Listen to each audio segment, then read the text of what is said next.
आप देख रहे हैं जोहार झारखंड और आपके साथ मैं हूं विवेक। लातेहार से बड़ी खबर सबसे पहले। लातेहार में बाघ का हमला लगातार जारी है। लगातार दूसरे दिन हमले से ग्रामीण सहमे हुए हैं, डरे हुए हैं।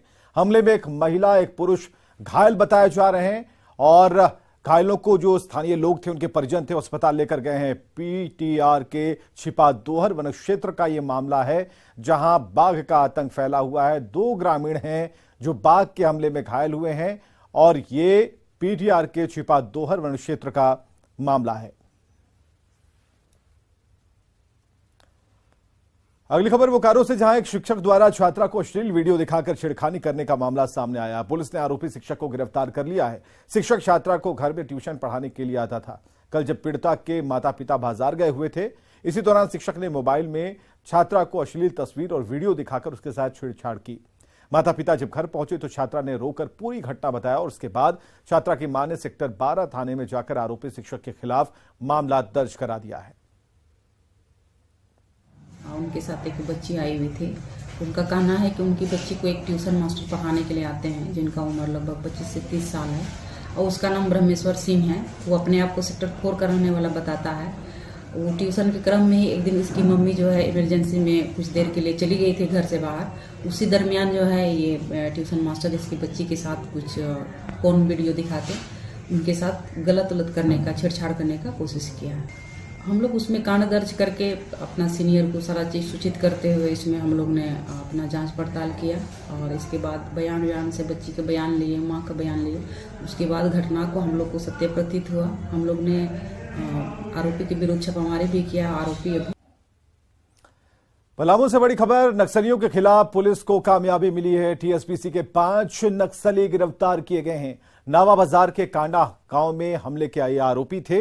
21 मार्च को ईंट भट्टे पर हमला हुआ था। 5 ट्रैक्टर को आग लगाने का आरोप था और नक्सलियों के खिलाफ पुलिस लगातार अभियान चला रही थी, जिसमें कामयाबी मिली है। पुलिस गिरफ्त में 5 टीएसपीसी के नक्सली आ चुके हैं।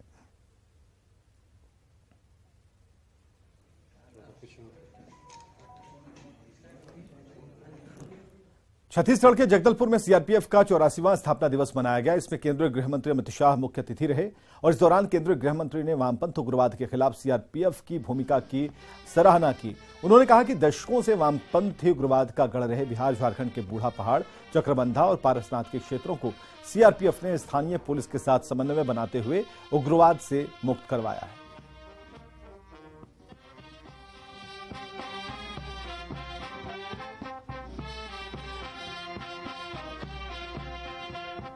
बात जरूर बताना चाहूंगा देश की जनता को।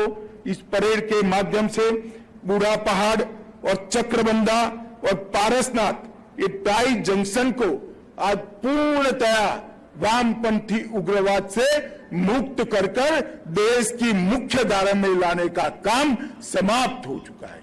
सालों से जहां कोई घुस नहीं सकता था, आज वहां पर विकास के सारे पैरामीटर्स जमीन पर उतरते हुए नजर आते हैं। बिहार में और झारखंड में सुरक्षा का वैक्यूम समाप्ति की ओर है। ये हमारे सीआरपीएफ के वीर जवान और पुलिस के संयुक्त पराक्रम के कारण ही हो चुका है। वामपंथ जमशेदपुर के तुलसी भवन में मिशन 2024 को लेकर बीजेपी की कोल्हान प्रमंडल स्तरीय मीटिंग हुई, जिसमें अगले साल होने वाले लोकसभा चुनाव की तैयारियों को लेकर चर्चा की गई। इस मौके पर पूर्व मुख्यमंत्री रघुवर दास ने बीजेपी कार्यकर्ताओं को लोकसभा चुनाव की तैयारियों को लेकर मंत्र तो दिया। हेमंत सरकार की नीतियों के खिलाफ 11 अप्रैल को रांची में होने वाले आंदोलन में बड़ी संख्या में शामिल होने की अपील की। आज अपने को निराशा महसूस कर रहे ये जनता की आवाज भारतीय जनता पार्टी 11 अप्रैल को रांची चलकर हम आह्वान करें। इस निष्क्रिय, निकम्मी, लगड़ी लूरी सरकार को झारखंड से उखाड़ फेंककर आने वाले समय में भारतीय जनता पार्टी और हमारे सहयोगी के साथ हम झारखंड में भी सरकार बनाए और 14 के 14 लोकसभा सीट हम जीते। ये संकल्प, अगर हमें चुनाव जीतना तो एक यहां बैठे कार्यकर्ता को संकल्प लेना। रांची पुलिस ने नशे के सौदागरों के खिलाफ बड़ी कार्रवाई की है। रांची से राजस्थान और हरियाणा ले जा रही नशे की बड़ी खेप को नामकुम में पकड़ा गया। इस मामले में एक आरोपी भी गिरफ्तार किया गया है जो खूंटी का रहने वाला है। कंटेनर में लदा हुआ 38 क्विंटल डोडा और 2 बाइक बरामद की गई है। हालांकि कुछ तस्कर पुलिस को चकमा देकर फरार हो गए। ज्यादा जानकारी दे रहे हैं ओम प्रकाश। राजधानी रांची के नामकुम पुलिस को एक बड़ी सफलता हाथ लगी है। नामकुम पुलिस के द्वारा गुप्त सूचना के आधार पर एक बड़ी कार्रवाई को अंजाम दिया गया और एक कंटेनर को धर दबोचा गया, जिसमें कि 38 क्विंटल जो डोडा है, जो अफीम के कहा जाए तो पौधे से निकलता है, उस डोडे को बरामद किया। 38 क्विंटल ये डोडा जो है वो रांची से निकलकर राजस्थान ले जाया जा रहा था, जिसकी सूचना जो है नामकुम पुलिस को मिली और उसके बाद इस कंटेनर को पकड़ा गया। इसके साथ ही 2 बाइक को भी बरामद किया गया। वहीं एक आरोपी को भी पुलिस ने गिरफ्तार किया है, जिससे फिलहाल पूछताछ की जा रही है। मामले में जो जानकारी सामने आई है उसके अनुसार जो नामकुम खूंटी दशमभौल के इलाके में साफ तौर से अगर कहा जाए तो वहां से डोडे को इकट्ठा किया जाता था और फिर इन डोडे को एक जगह जमा कर इसी कंटेनर में हरियाणा भेजा जाना था। लेकिन उसकी जानकारी जो है वो पुलिस को मिल गई और उसके बाद ये कार्रवाई की गई। हालांकि इस मामले में अभी भी कई आरोपी जो हैं वो फरार हैं, जिनकी तलाश जो है नामकुम पुलिस के द्वारा की जा रही है। वहीं आसपास के जो थाने हैं, जिन क्षेत्रों से अफीम को अगर कहा जाए तो इस डोडे को इकट्ठा किया गया था, वहाँ की भी पुलिस को तमाम जो सूचनाएं हैं वो दी गई हैं और जिसके आधार पर पुलिस के द्वारा जो है मामले की छानबीन की जा रही है। देखना होगा इस मामले में आने वाले दिनों में और कितनी गिरफ्तारियां हो पाती है और इस पूरे नेक्सस का किस तरह से और उद्भेदन हो पाता है। मामले में फिलहाल आरोपी से भी पूछताछ की गई है। उसके अनुसार ये जो डोडा था इसे हरियाणा या फिर राजस्थान ले जाना था। वहीं दूसरी तरफ अगर बात की जाए तो आए दिन इस इलाके में जब से अफीम की खेती हुई है और जब से ये अफीम तैयार हो रही है या फिर डोडे को ले जाने के लिए पंजाब, हरियाणा और राजस्थान की गाड़ियाँ और जो अफीम के तस्कर हैं वो भी पहुँच रहे हैं। तो कहीं ना कहीं एक बड़ी चुनौती है, क्योंकि ये अंतर्राज्यीय सिंडिकेट भी इसमें काम कर रहा है। वहीं पूरे मामले में अंतर्राष्ट्रीय लिंक आने की भी संभावना है, जिसे देखते हुए पुलिस मामले की तह तक जाने को लेकर अपनी जांच को आगे बढ़ा रही है। रांची से न्यूज़ 18 के लिए ओम प्रकाश। रांची में रामनवमी से ठीक पहले रंग बिरंगे झंडों के साथ पारंपरिक हथियारों का बाजार सजकर तैयार है। भुजाली, गुप्ती और तलवार की खरीदारी जोरों पर है, जिसकी रामनवमी के दिन शस्त्र पूजा तो होगी ही। रामनवमी के जुलूस में शामिल भक्तों की टोली इन्हीं हथियारों को शान से लहराकर कलाबाजी और पराक्रम का प्रदर्शन करेगी। ज्यादा जानकारी दे रही है रूपाली त्रिपाठी। रामनवमी से ठीक पहले राजधानी रांची के बाजारों में पारंपरिक हथियार और जो जय श्री राम के झंडे हैं वो सज कर तैयार है। सामने तस्वीरों में देखें किस तरीके से पूरा शहर जो है झंडों से लहराता दिखेगा। वही जो राम भक्तों में है यही जो खास चीज है, जो जुलूस और रामनवमी के दिन शोभा को बढ़ाता है। बता दें कि दुकान में अस्त्र शस्त्र की तैयारी कर ली गई है और लोगों में काफी उत्साह है और अस्त्र शस्त्र से ही पूजन का शुरुआत किया जाता है। हम लोगों के बाजार हम लोगों ने सजा दिया है। झंडा वगैरह पूजा के सामान जितने होते हैं अस्त्र शस्त्र सारा तैयार है जी। अस्त्र वगैरह जो भी है सारा तैयार है। झंडा वगैरह सब अस्त्र शस्त्र रहता है बताएंगे? जैसे बांस बल्ली हो गए, बांस हो गए, लाठी हो गए, तलवारें हो गई, यही सब। कितने झंडे बिक जाते होंगे? 500 से 1000 पीस बिक जाते हैं जी। तो इस बार अनुमान है कि अच्छे से मनेगा? जी इस बार तो लग रहा है काफी अच्छे से बनेगा। तो बता दें कि केवल ये राजधानी रांची का एक ही बाजार नहीं है, कई जगह जो है पूरी तरीके से दुकान सज कर तैयार है। राम भक्त पहुंच रहे हैं। अस्त्र शस्त्र की पूजन के बाद जुलूस की शोभा बढ़ाने में सबसे खास अगर किरदार तो वो इन्हीं झंडों का है, जिन्हें लेकर जुलूस पूरे शहर भर में निकाला जाता है। कैमरामैन संजीव के साथ रूपाली त्रिपाठी, न्यूज़ 18 रांची। राजधानी रांची में इस बार रामनवमी पर अद्भुत छटा देखने को मिलेगी। धुरवा में इस बार रामनवमी पर 1100 मीटर लंबा झंडा लहराने की तैयारी है। फिलहाल इस झंडे के कपड़े को आपस में जोड़ने का काम चल रहा है और हरमुख कॉलोनी के विद्यानगर में रहने वाले रंजीत कुमार को इस झंडे को बनाने की जिम्मेदारी दी गई है। ये झंडा इतना विशाल होगा कि इसे 9 बांस के सहारे खड़ा किया जाएगा और साथ ही इसे उठाने में करीब 100 लोगों की जरूरत पड़ेगी। पिछले साल भी धुरवा में 601 मीटर लंबा झंडा लहराया गया था, जो काफी चर्चा में था। ज्यादा जानकारी दे रहे हैं संजय कुमार सिन्हा। राजधानी रांची में इस बार रामनवमी पर आपको अद्भुत नजारा देखने को मिलेगा। जब आप घरों से बाहर निकलेंगे तो आपको रांची की सड़कों पर 1100 मीटर लंबा रामनवमी का झंडा देखने को मिलेगा।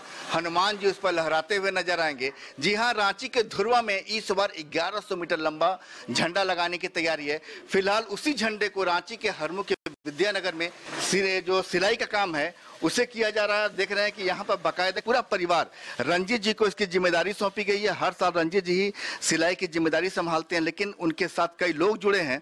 हमारे साथ हसन जी हैं जो लंबे समय से झंडे को सीने का काम कर रहे हैं। हसन जी, 1100 मीटर झंडा है जो आम लोग भी जानने को उत्सुक हैं, काम कितना पूरा हुआ है? काम अभी हम लोग 1 सप्ताह से ज्वाइंट का काम कर रहे हैं। दो पल्ला हम लोग 40 मीटर का अभी जोड़ रहे हैं और ये काम अभी ज्वाइंट में है और कुछ काम आगे बढ़ते चला जा रहा है।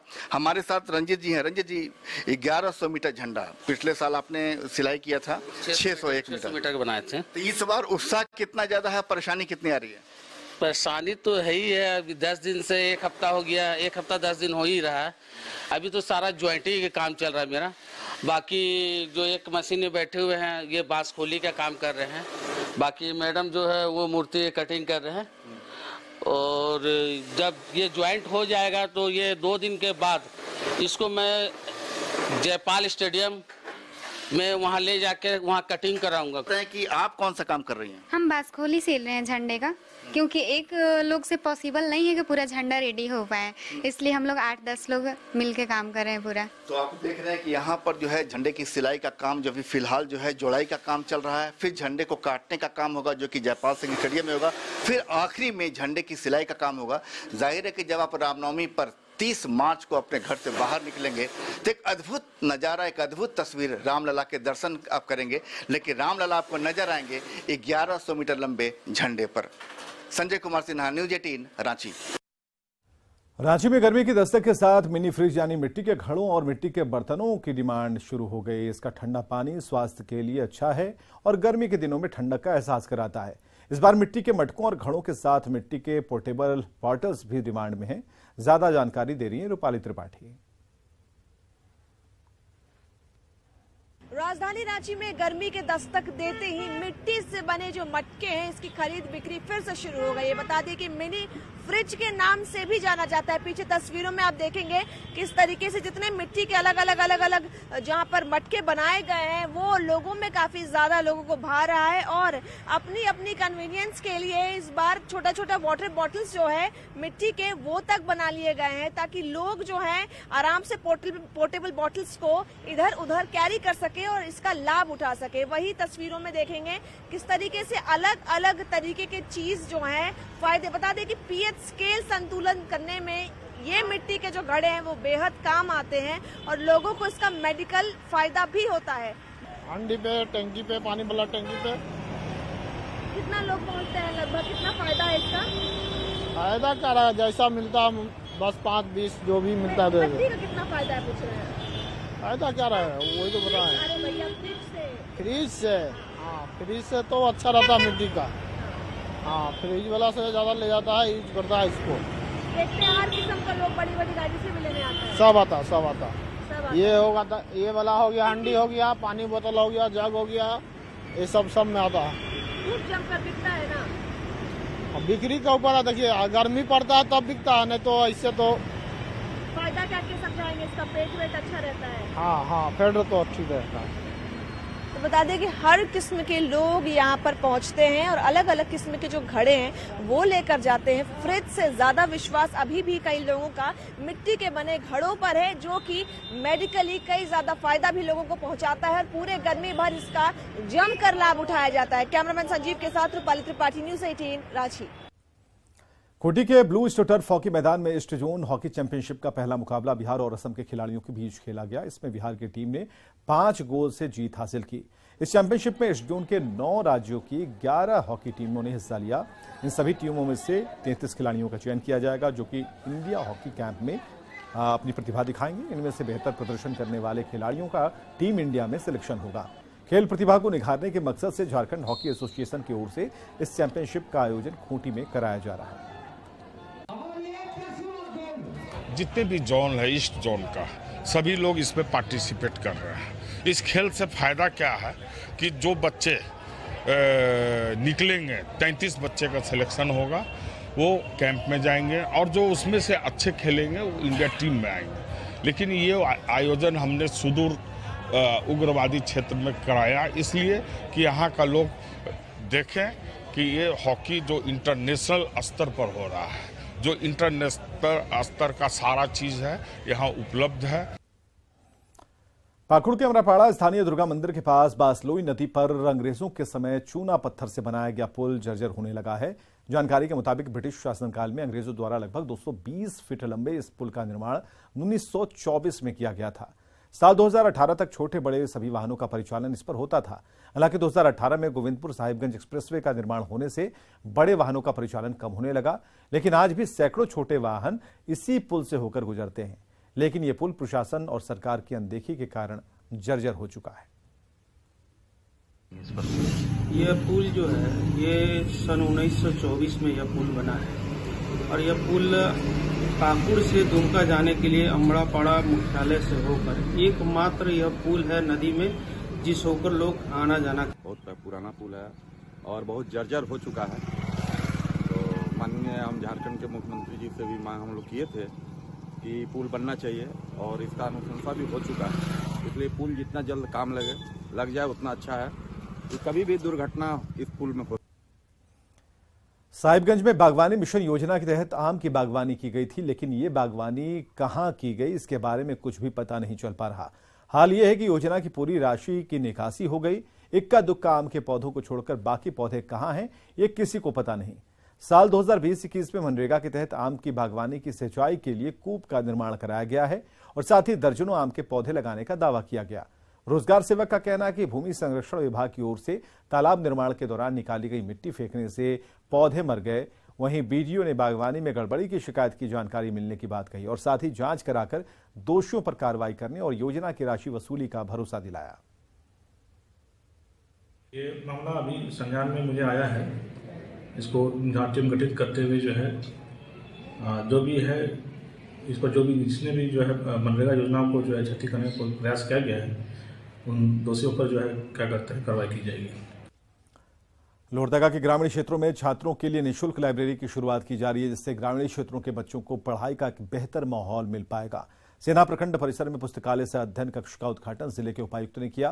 दरअसल जिला प्रशासन की ओर से सभी प्रखंडों में पुस्तकालय की सुविधा उपलब्ध कराई जा रही है, जिससे पढ़ाई के लिए बेहतर सुविधा मिल सके। इस लाइब्रेरी में छात्रों को सभी तरह की प्रतियोगिता परीक्षा के पुस्तक मिलेंगे और साथ ही जिले के अधिकारी समय समय पर छात्रों का मार्गदर्शन भी करते रहेंगे। उद्देश्य यही है कि जो स्टूडेंट्स जो है आगे पढ़ना चाहते हैं और एकेडमिक्स में अपना आगे करियर करना चाहते हैं, तो उनको एक पढ़ाई लिखाई का माहौल मिले। वो लोग एक साथ आकर के यहाँ पे एक साथ पढ़ें और जो भी एक दूसरे के प्रॉब्लम्स हैं उसमें एक दूसरे का सपोर्ट करें। यही इन लाइब्रेरीज को बनाने का उद्देश्य है और स्टूडेंट्स का रिस्पॉन्स भी काफ़ी अच्छा है। और खबरें लगातार जारी हैं, बने रहिए हमारे साथ।